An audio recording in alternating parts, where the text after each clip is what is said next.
Bendiciones a todos. Aquí estamos con el segundo intento. Espero que el primero hayan sido muy misericordiosos conmigo porque estoy empezando en una área que es muy desconocida para mí. Pero la verdad es que me gusta enseñar, me gusta edificar y estas clases están poderosísimas para las circunstancias que estamos pasando. Yo espero que ustedes la aprovechen tanto como lo estoy haciendo yo. Aparte es un deseo de nuestros pastores que se siga edificando la congregación y sigamos creciendo en la bendición de su palabra. La clase de hoy, que es la número 15, nos va a hablar de lo que es la esperanza en medio de la adversidad. Joel 3:16 nos dice, pero Jehová, dice, será la esperanza de su pueblo y la fortaleza de los hijos de Israel.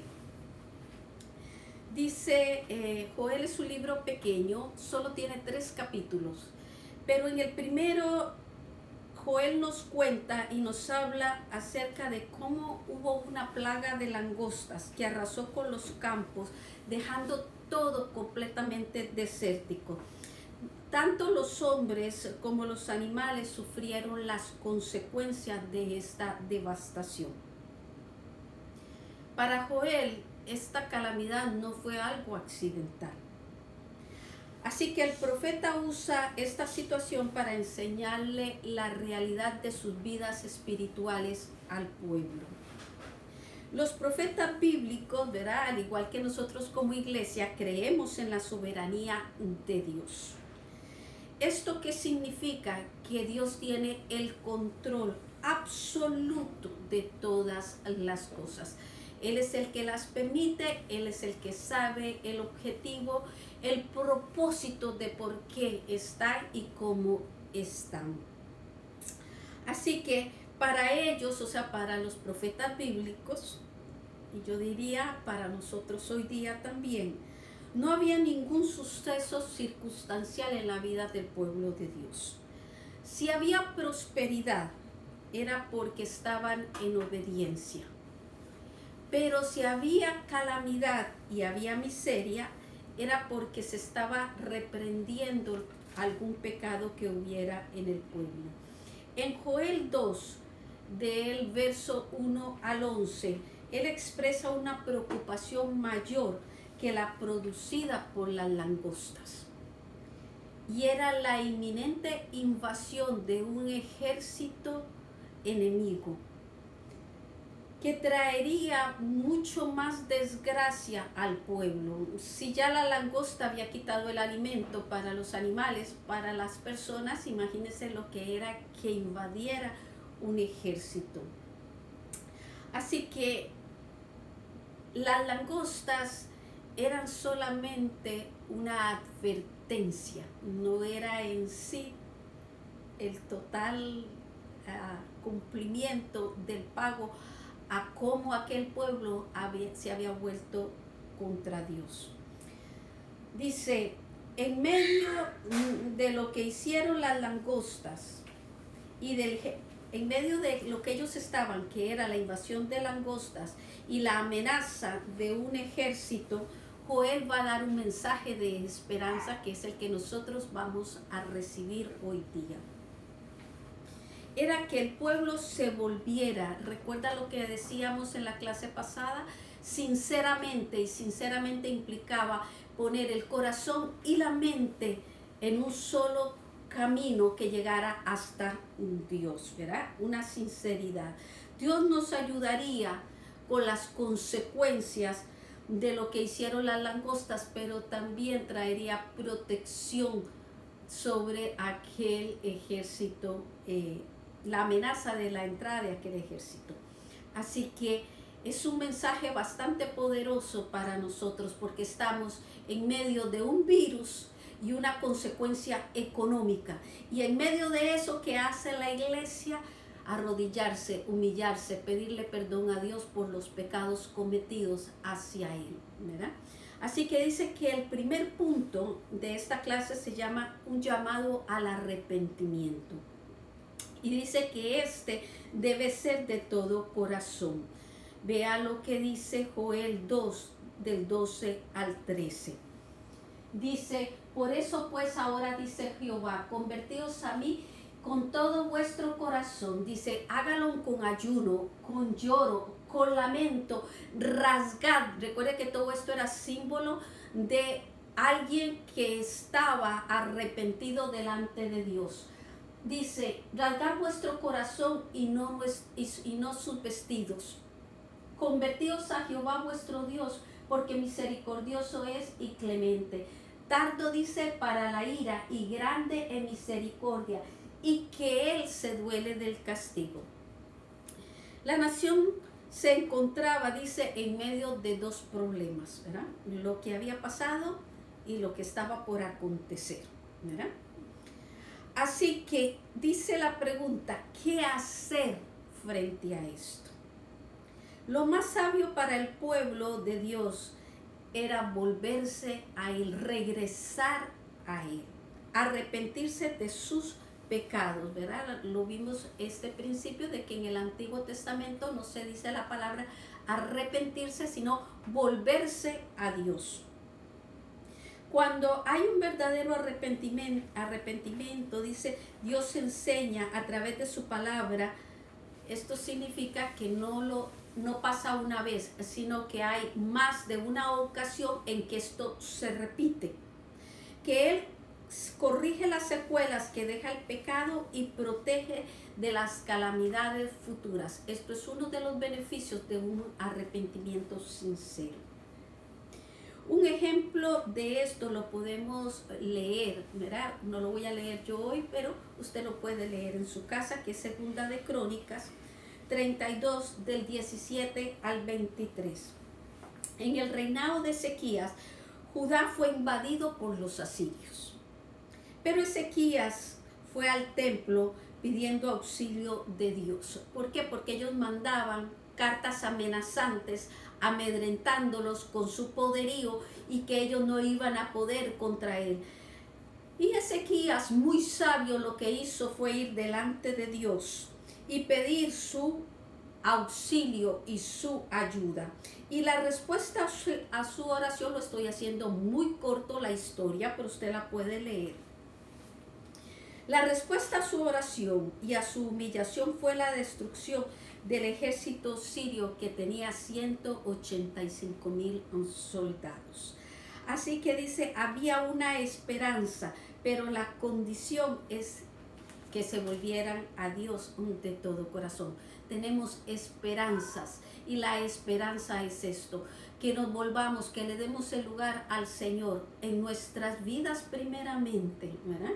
Y en nuestros círculos donde Dios nos ha puesto a cada uno. Dice que el verso 12 habla de 4 características. ¿Cuáles son esas características? Para decir que alguien se convirtió, para decir que alguien se arrepintió, para decir que alguien se volvió a Dios. Una es, dice, con todo vuestro corazón, con ayuno, con lloro, con lamento. Cuando demanda hacerlo así, ¿verdad? Cuando hace este conjunto de características, ¿verdad? Lo que está indicando, traducido a nosotros ahorita, es sinceridad, es intensidad, es fervor, es tener una pasión por aquello, es ser transparente. Quien quiera ver sus males ser cambiados y disfrutar de su protección, ¿verdad? De la protección de la adversidad. Puede ser, en este caso, las noticias nos llevan hacia lo que serían las consecuencias económicas. Muchos están perdiendo el empleo. Hay una situación de incertidumbre, ¿verdad? Pero vamos a decir que fueran días tranquilos. También hay adversidad, también vienen días en que nos podemos enfermar, también vienen días en que la gente también perdió su empleo, también podemos perder un ser querido. Esto duele, esto lastima, ¿verdad? Dice, quien quiera disfrutar de un beneficio en el cual Dios nos ayude en cualquiera de estas situaciones, dice, es necesario estar. Dice, el que habita al abrigo del Altísimo morará bajo la sombra del Omnipotente. Vea lo que dice Deuteronomio 6:5, ¿verdad? Debe ser nuestra meta, amar a Jehová tu Dios, dice, con todo nuestro corazón y de toda, tu alma y con todas tus fuerzas.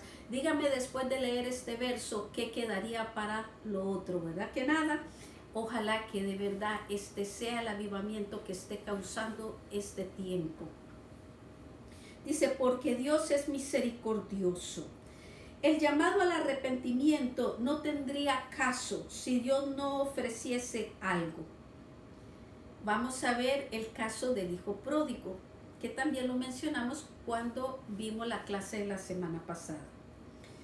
Además del perdón que él encontró, también se le dio restauración.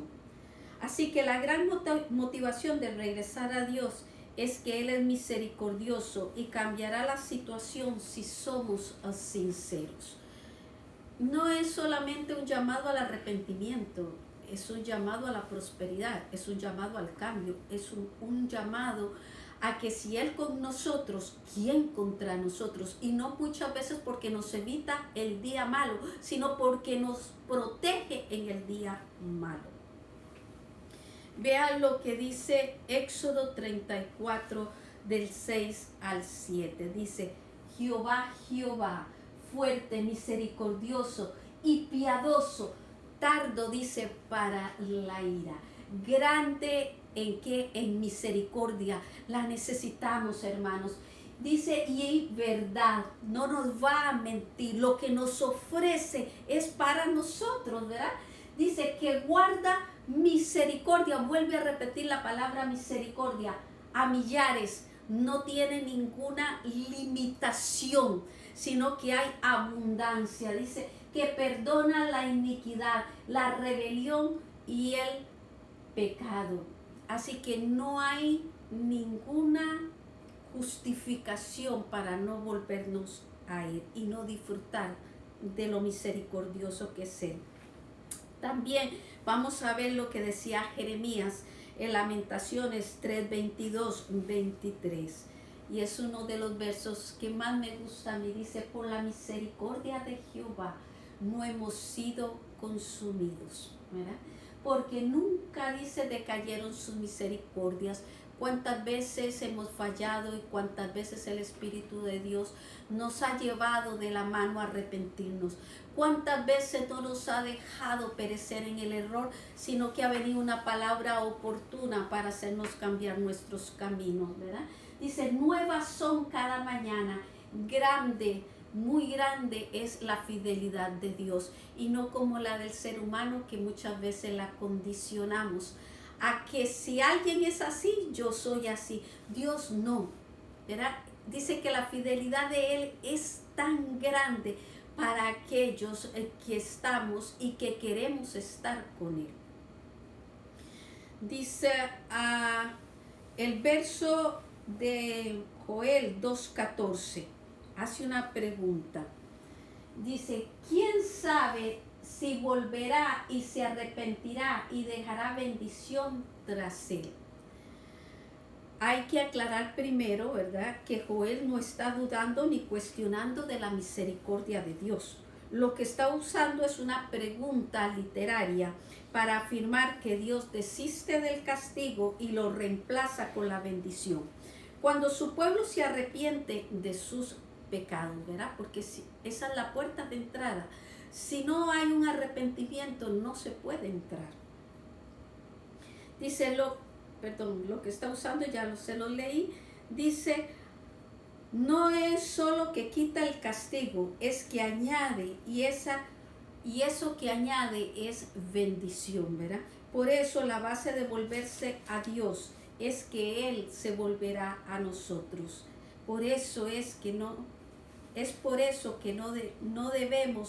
nos debemos de todas las vueltas posibles, ¿verdad? Dice, es por eso que nos debemos volver a Él, porque hay una ganancia, ¿no? hay una esperanza, hay una restauración, hay un poder que lo puede todo. Hay alguien que no cambia, hay alguien que promete y cumple, hay alguien que no está sujeto a las circunstancias, ¿verdad? Entonces es tan necesario de verdad volvernos en mente y en corazón hacia el Señor.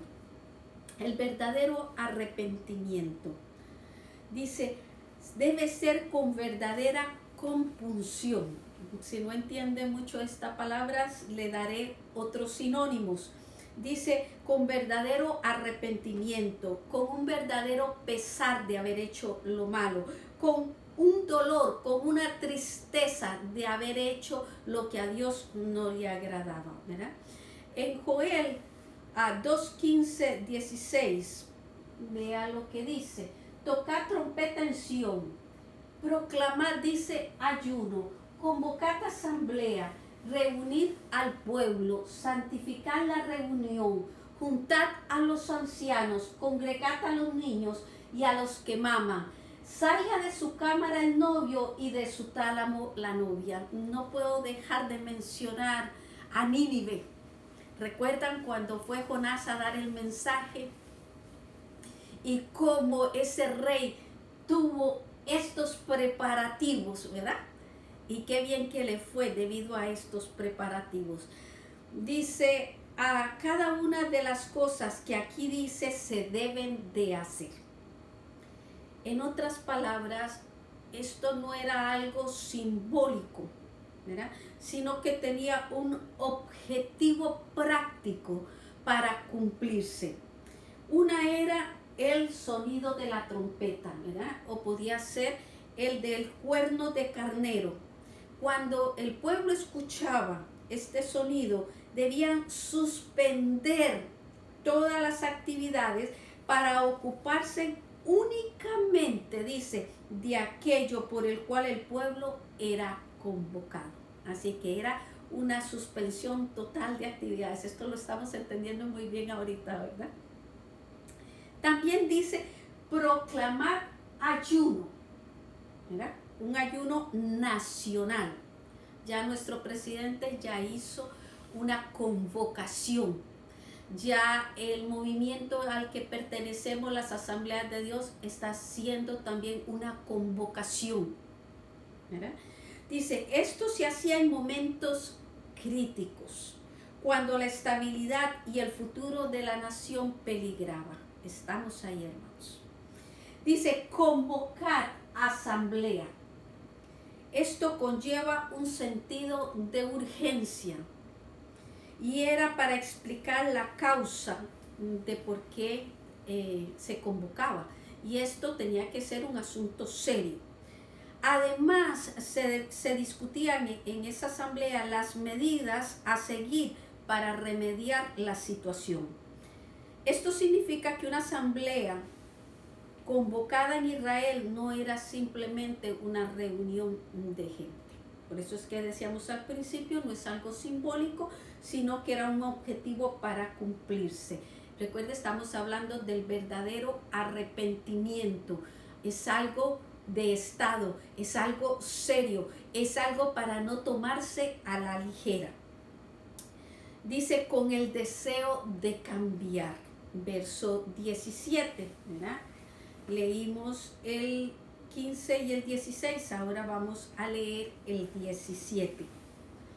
Dice, entre la entrada y el altar lloren los sacerdotes, los ministros de Jehová, y digan, perdona, oh Jehová, a tu pueblo y no entregues al oprobio tu heredad, para que las naciones se enseñoreen de ella, porque han de decir entre los pueblos, ¿dónde está su Dios? Tremendo verso. Dice, este verso está dirigido a los sacerdotes que ministraban el templo. ¿Acaso no somos un pueblo donde dice que somos un pueblo escogido? Un pueblo, dice, donde hay reyes y sacerdotes, ¿verdad? Dice, llegó el momento en que los trabajos rutinarios que ellos ejercían, dice, fuesen suspendidos con el fin de llorar y pedirle perdón a Dios.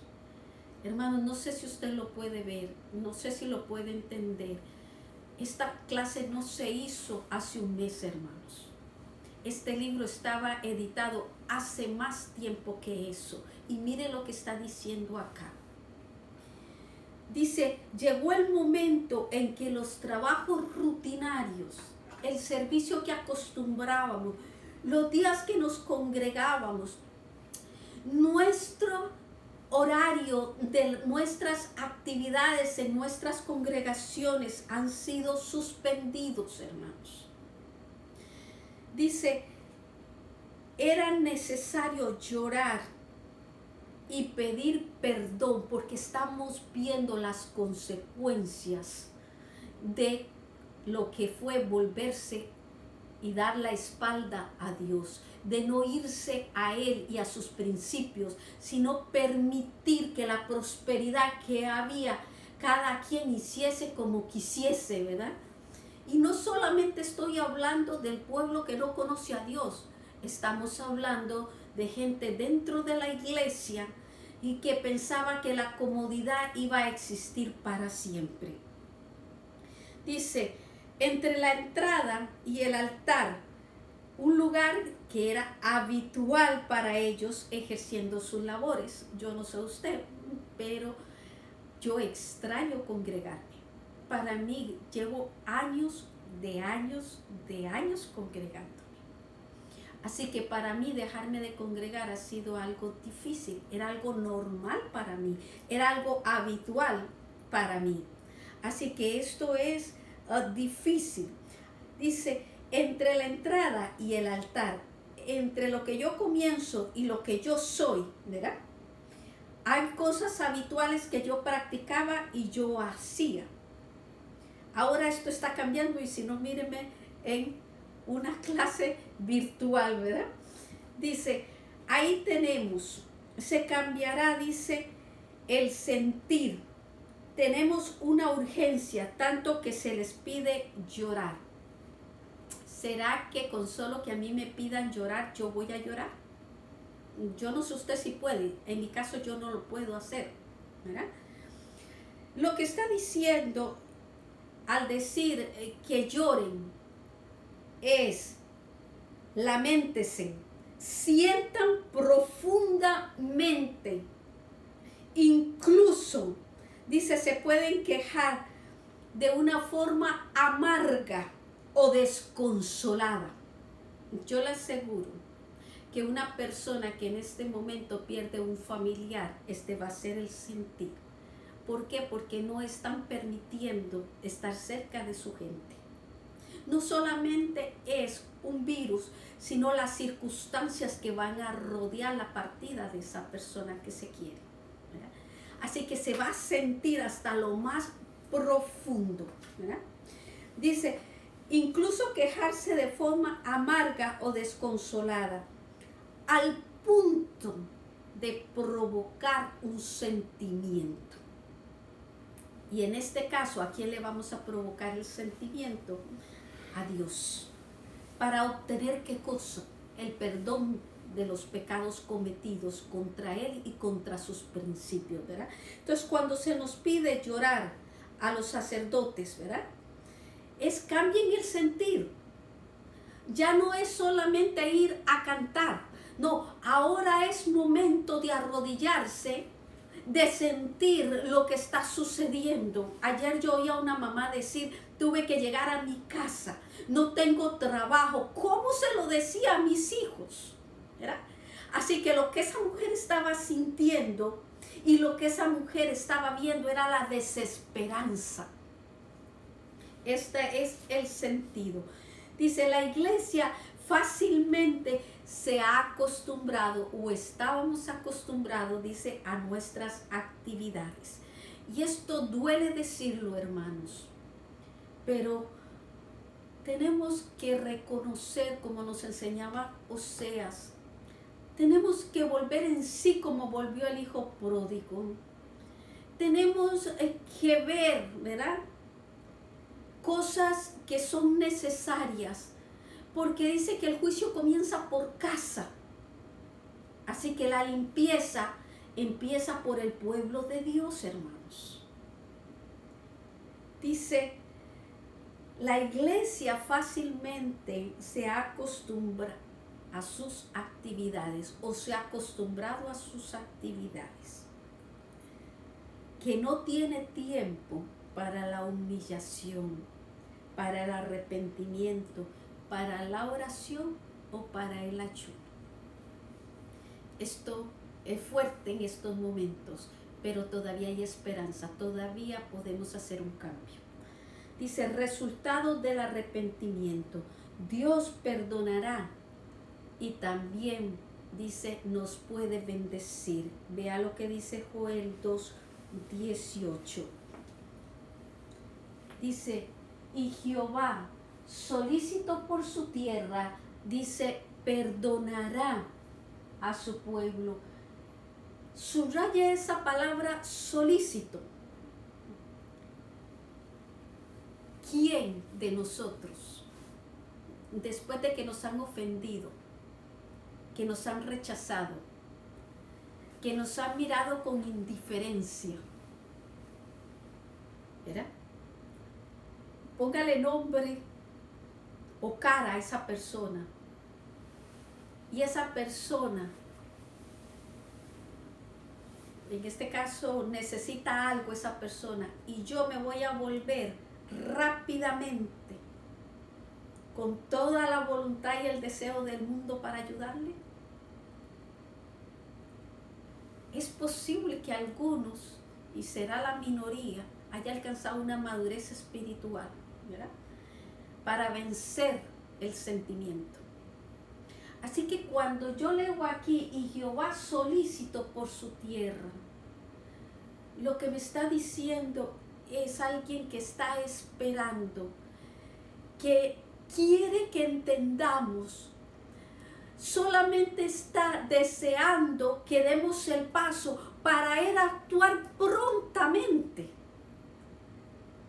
Esto tiene que hablarnos, esto tiene que llevarnos a algo, hermanos. David lo decía de esta manera, vean, los sacrificios de Dios en el Salmo 51:17. Los sacrificios de Dios son el espíritu quebrantado. Al corazón contrito y humillado no despreciarás tú, oh Dios. ¿Verdad? Una manera bastante buena en palabras para explicarlo. El corazón contrito y humillado son requisitos indispensables, ¿verdad?, que no se pueden sustituir para el perdón, para los cuales dice que no los podemos sustituir, lo acabo de decir, ¿verdad? El perdón significa que el pecado, como barrera entre Dios y la persona, es removido y quitado. Cuando yo me arrepiento y cuando soy perdonada, hay una barrera divisoria, ¿verdad?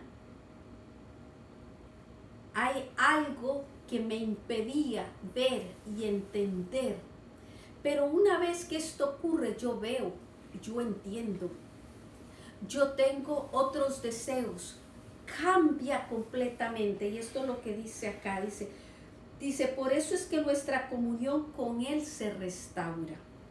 Y la persona experimenta paz en su relación con Dios, lo dice Romanos 5:1, ¿verdad? Vea lo que dice, justificados pues por la fe, tenemos paz para con Dios. ¿Por medio de quién? De nuestro Señor Jesucristo, porque Él fue el que murió para nosotros poder tener esta justificación y este perdón de pecados. En Joel 2:19 dice, Dios promete que por causa del arrepentimiento de su pueblo, Él nos dará. ¿Qué cosa nos dará? Dice, responderá Jehová y dirá a su pueblo, he aquí, yo os envío pan, mosto y aceite, y seréis saciados de ellos, y nunca más os pondré en oprobio, dice, entre las naciones, ¿verdad? El mosto, cuando se refiere al mosto, se está hablando del vino. En la Biblia el pan, el vino y el aceite se usan como símbolos de bendición espiritual. Cristo dijo que Él es el pan verdadero, que descendió del cielo, el pan de vida, y a todo aquel que come de Él no muere para siempre. Esto lo pueden ratificar en Juan 6:22. También son elementos que se usan en la cena del Señor, ¿verdad? El pan representando su cuerpo y el vino representando su sangre. También son símbolos de amistad. ¿Recuerdan cuando Abraham regresó de derrotar a los reyes? Melquisedec dice que salió a su encuentro y le ofreció, ¿qué cosa? Pan y vino. Con esto celebraron la amistad. El vino también dice símbolo de alegría que Dios da y de comunión. Por eso se le llama a la cena del Señor comunión. El aceite también es símbolo del Espíritu Santo.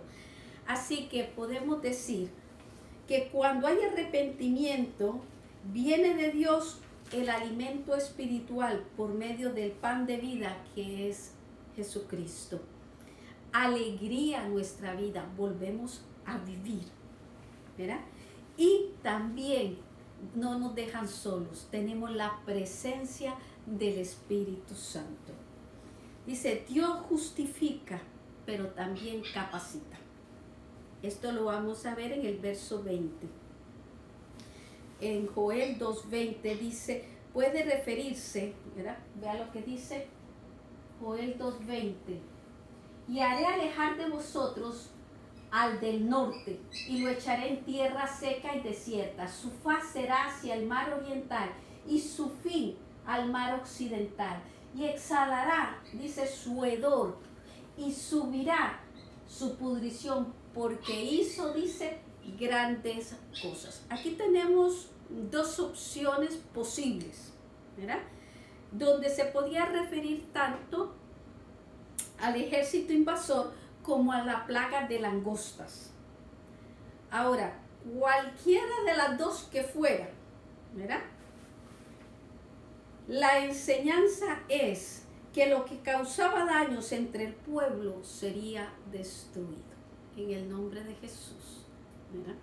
Lo que está causando el daño a raíz de un arrepentimiento genuino, de una intercesión real de la iglesia, ¿verdad? El enemigo será destruido.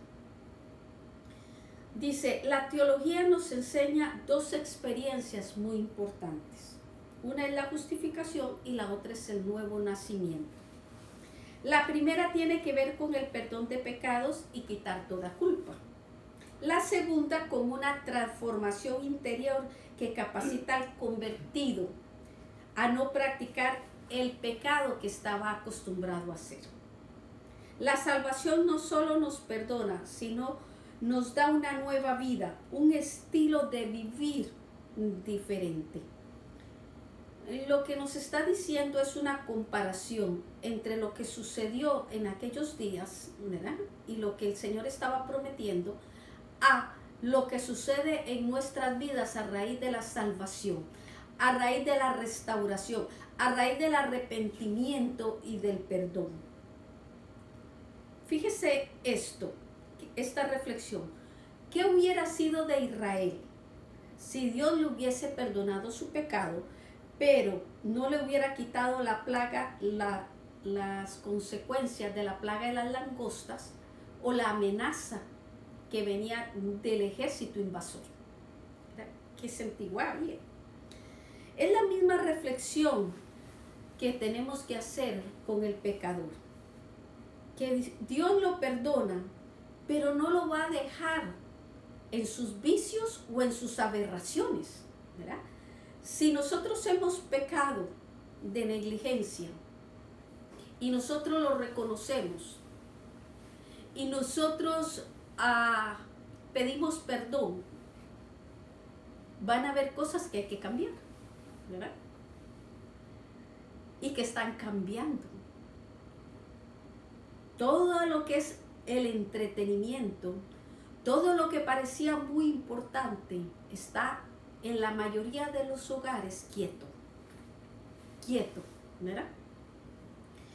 Es posible para Dios paralizar el mundo entero, fíjese, con algo tan chiquito. Es posible, esto nos tiene que hablar, ¿verdad? Dice, para una victoria es necesario destruir el enemigo.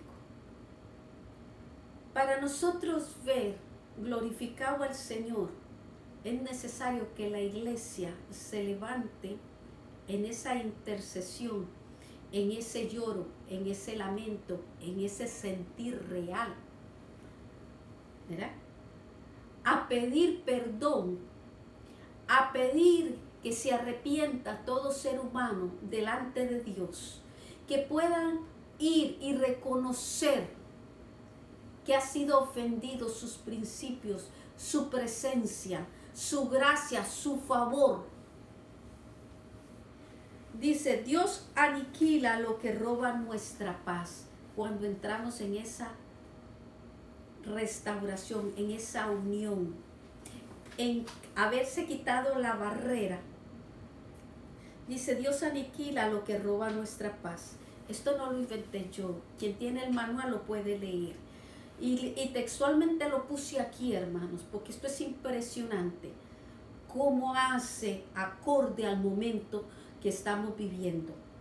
Dios aniquila lo que roba nuestra paz. Dice, el miedo, la ansiedad, el mal temperamento, la actitud negativa hacia la vida. Dígame si esto no está ocurriendo, si el Espíritu de Dios no nos está hablando, si el Espíritu de Dios no nos está guiando, hermanos. El Espíritu de Dios está con nosotros. Dice nuestra conclusión, Dios nos habla y no nos deja sin dirección. Ahora recordemos nosotros lo que leímos en la clase anterior en Oseas 14:9. Dice, ¿quién es sabio para que entienda esto? Y prudente para que lo sepa. No vamos a quedar fuera del propósito, en la dirección, en el mensaje, en involucrarnos. Ahora, si yo soy prudente, ¿verdad? Y lo sé, y si soy sabio y lo logro entender y participo, yo voy a ver la bendición. Ya los tiempos comenzaron. ¿Cómo los vamos a vivir? En la decisión suya y en la decisión mía, porque el Espíritu Santo no nos va a dejar en la desesperanza. Él nos va a mantener en la esperanza de que Dios nos está esperando para bendecirnos. Que el Señor me les bendiga. Quiero hacer una oración. Normalmente no oro al terminar de la clase, pero creo que esto lo amerita. Señor que estás en los cielos, te doy gracias, Señor, por no descuidar ningún detalle, por podernos dar, Señor, tu palabra a tiempo, por podernos indicar, Señor, a través de una palabra escrita años de años atrás, Señor, y nos está actualizando en momentos completamente, Señor, en los cuales tú nos estás llevando a participar en victoria, en esperanza, en gracia. Ayúdanos, Espíritu de Dios, a seguir tus pasos, a ser sabios, a ser prudentes, a lograr entender lo que nos estás hablando. Señor, ayúdanos a participar en ese lloro, en ese clamor, en esa intercesión, Señor, por el mundo entero, a fin de que te conozcan y que puedan ver tu salvación. En el nombre de Jesús. Amén.